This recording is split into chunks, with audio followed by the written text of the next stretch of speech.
we got a wild new trade idea centered around Ceddanne Rafaela, and we're going to recap another ugly Red Sox loss in today's edition of the Red Sox Rundown. But before we get into that, I want to show you guys this photo right here. This is from our latest round of analytics. I had a meeting with my bosses, and they showed me this photo, and they said, Jack, almost 65% of my viewers on my videos are not subscribed. And the bosses said, Jack, you need to change that. So I am asking you right now, if you are one of those 65%, let's change that. Make sure you hit that subscribe button because we are bringing you daily videos around the Boston Red Sox, the latest news, injury news, rumors, trade rumors. Once the draft gets here, we're going to have draft targets and things like that, and recaps of all 162 Boston Red Sox games. If you like any of that content at all, if you just love the Boston Red Sox, help me out because I want to get the bosses off my back. So hit that subscribe button if you have not already. Let's first start off with this Ceddanne Rafaela trade idea. This is what we're going to spend a majority of the video on, and then we will quickly recap that ugly loss to the Texas Rangers that happened last night.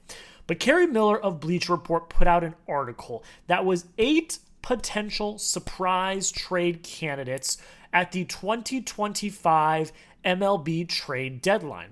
And one of those 8 trade candidates was Ceddanne Rafaela. And I thought that there was some really interesting quotes in here. Obviously, it's all speculation. These are rumors. This is nothing that is like heavily in fact, but there are good points here and good things that I think we should talk about. So here is the first quote from Kerry Miller that I think is rather significant. He says, the Phillies, Mets, and Tigers should all at least kick the tires on a possible trade for Rafaela, while the Diamondbacks, Astros, and Guardians, who entered play this past Friday with a combined 0 home runs from center fielders, would perhaps engage in a battle royale of a bidding war. Now that's very interesting because I think most Red Sox fans are not, they're cold on Rafaela. I think in some way, shapes, or forms. Defensively, we know what he is. I think he very well could win the Platinum Glove this year, let alone a Gold Glove in center field. And that's highly, highly valuable. But the offense just doesn't translate. And he kind of is a black hole in the 9 spot for the Red Sox. There's also the elephant in the room that Roman Anthony is knocking on the door of the Major League roster. And the big question that every single person in Red Sox Nation's asking is, okay, if Roman Anthony gets called up, who does he replace? This is a very interesting conversation to be had around Ceddanne Rafaela. So far this season, he's been okay. Now, these stats have not been updated from last night, but the gist is he's batting around 220. He's got an OPS in the low 600s, 2 home runs, 15 RBIs, 7 stolen bases. He's only committed 1 error, and right before last night's game, he had 7 defensive runs saved, which was tied for second in Major League Baseball. We already know that he is highly proficient and one of the best defenders in baseball. But again, the offense leaves a lot to be desired. He is on an 8-year, $50 million contract with an average annual value, hitting the CBT at around $6.25 million every year. So I could see Rafaela being a very attractive trade candidate for a team that is looking for outfield help because he brings you that gold potential Platinum Glove defense. His offense, while we sour on it, is still good enough to constitute him being an everyday center fielder for a team, and he's controllable for the kind of far future, almost the next decade. Like, that's a valuable trade asset to have. And I think that, like Kerry Miller says, there are teams that will definitely be calling and definitely be interested in Rafaela's services come the trade deadline. So I'm going to talk about a very interesting potential trade that Miller also talked about in a second, but I want to gauge your thoughts, though. Would you trade Ceddanne Rafaela? I mean, I had people in my comments earlier today saying, no, I would not trade him. There are people that are saying, absolutely, I would definitely trade him. I am in the ballpark of I would, because if you're bringing up Roman Anthony, Ceddanne for me is the odd man out, because Wilyer has the Gold Glove right field defense and hits well, and Jarren Duran is one of the hearts and souls and spark plugs of this team. They're not going anywhere, so Ceddanne is the odd man out. So I would trade for him, but you let me know, would you trade Ceddanne Rafaela? Type T if you would trade Rafaela, and if you would keep him, type K in the comments below. This is an interesting conversation. I want to hear your thoughts, so let me know down below in the comments. So the trade that Kerry Miller threw out there was a trade with the Philadelphia Phillies for Ranger Suarez. Now, hear me out. Let's hear this quote from Miller. He says, that isn't to say the Red Sox would ever consider a one-for-one trade for Suarez for Ceddanne Rafaela, but it's a spot that could make sense, especially if a non-Garrett Crochet portion of the rotation continues to struggle. It's an interesting conversation. Ranger Suarez last year in the first half of the season was one of the best starters in all of baseball. Sounds familiar, sounds like Tanner Houck, and was absolutely dominant. The Phillies have a surplus of really good starting pitching. They could afford to ship off one of their pieces. And then on the flip side, they are looking for help in the outfield. So this makes sense for both sides. For the Red Sox, you are getting a starting pitcher, and the Phillies are getting an outfielder that could contribute right away. However, Suarez is not who we saw at the beginning of last year. He started the season on the IL, which we are already dealing with. 3 of our 5 starters, projected starters, have done IL time. Bayo and Giolito started the season on the IL. Walker Buehler is currently on the IL. So I don't really want to deal with another pitcher that has had injury time already this year, because he is still battling from lower back stiffness that has lingered throughout the season. That's a headache I don't want to deal with. And on top of that, Suarez is a free agent after this season, so this would be a rental trade. Again, this may not surface and become a thing until a few months down the line, and a lot can change. But as we stand right now, this trade I would not do, because again, Rafaela has plus defense. His potential at the plate is there. He just hasn't shown it yet. And he's controllable for almost the next decade. So I would not give him up right now as we stand for an injury-riddled pitcher on the last year of his deal. That doesn't make any sense for me. It's an interesting thing to think about, and I do think that Rafaela will be on the top of people's lists in terms of trade candidates, and I think the Red Sox should definitely field those offers, because again, Roman Anthony does loom. And what's going to happen when he eventually makes the Major League roster? It's an interesting conversation to be had. So I would not do this trade for Ranger Suarez, but a similar trade in the future might be interesting. You guys let me know in the comments. Would you do this trade? Ranger Suarez for Ceddanne Rafaela, a one-for-one swap. Nothing else involved. You let me know. Why for yes if you would, and for no if you would not. Get down below in the comments and let me know. All right, it's time to talk about the game. This game sucked. Just gonna be real about it. This game absolutely sucked.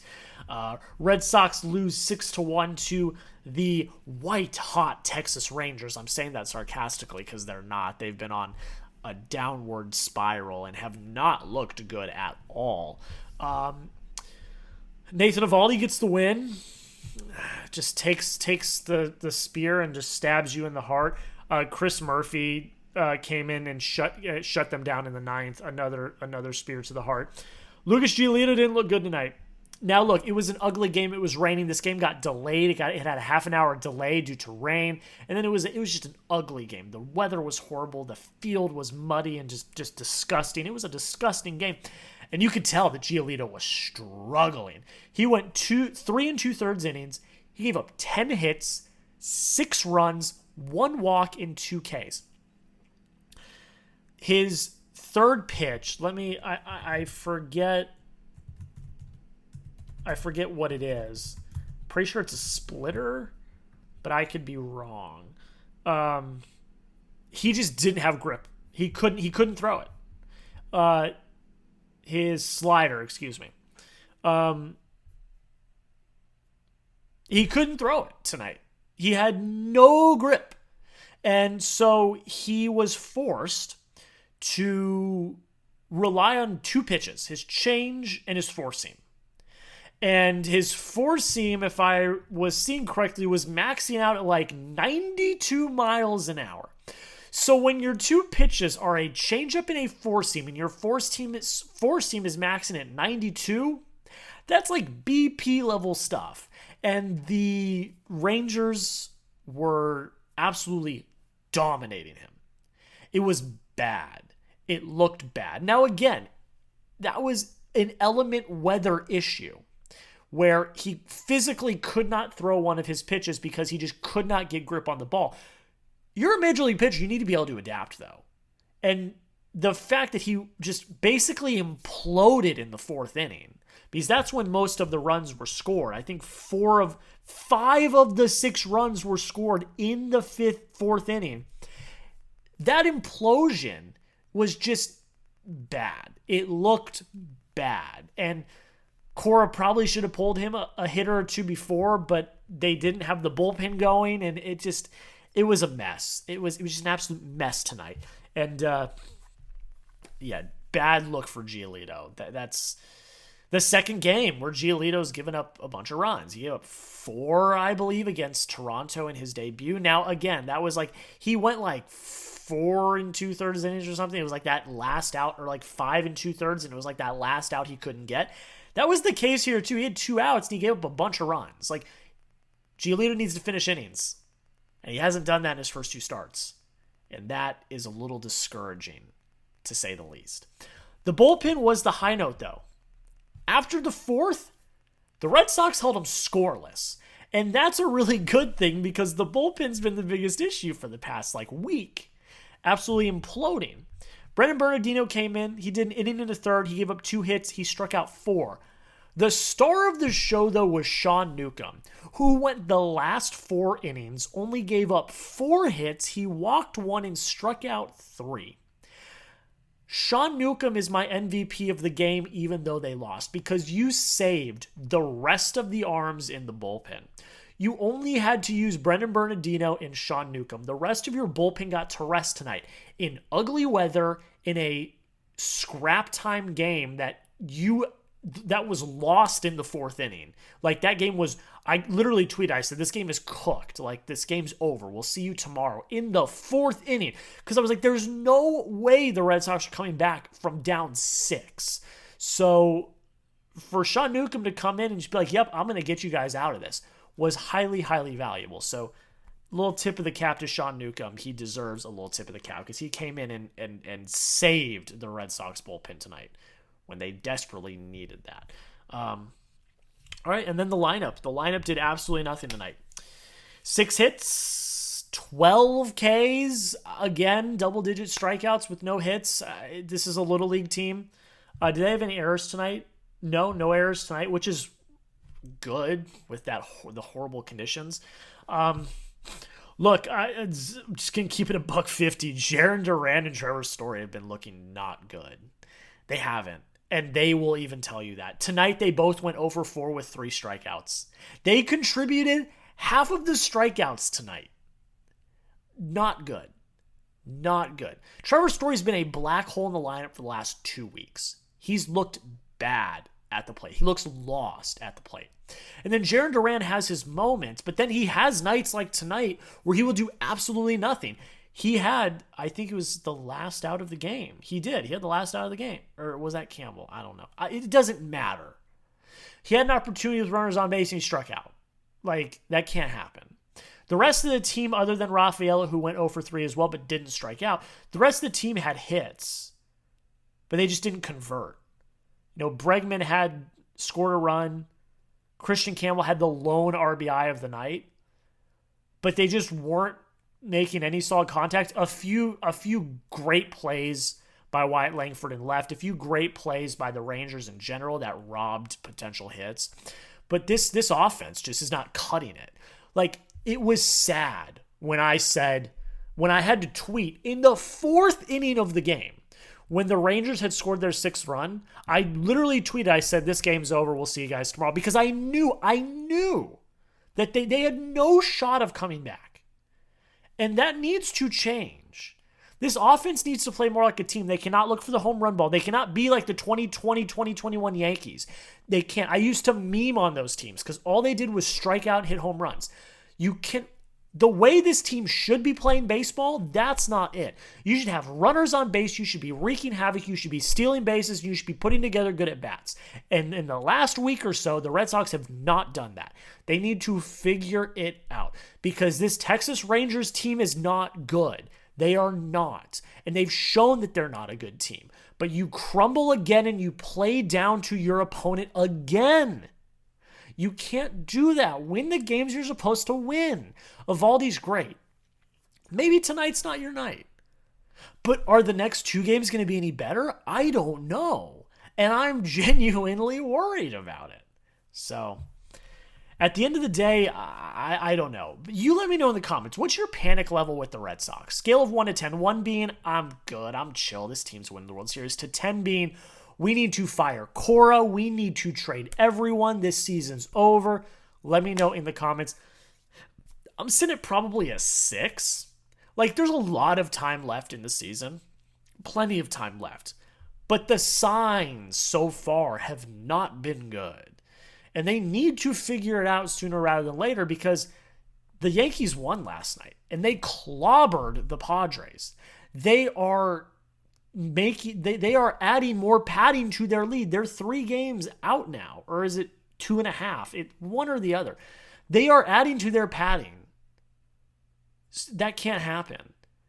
Because if you get into August and you're 6-7 games back, like, it's doable, but it's really difficult. You can't let that happen. So I'm at like a 5, but you let me know. Scale of 1 to 10, how you feeling? That's pretty much it, guys. One more time, I'm going to beg you and plead you, the 65% of you that are not subscribed, please consider hitting that subscribe button. I need the bosses to get off my ass. They are hounding me over this number. They said, Jack, that is not good enough. You need to get some more subscribers. So please, if you have not already, consider hitting that subscribe button. We're going to be back tomorrow with another video recapping, hopefully, a Red Sox win. But until next time, go Sox.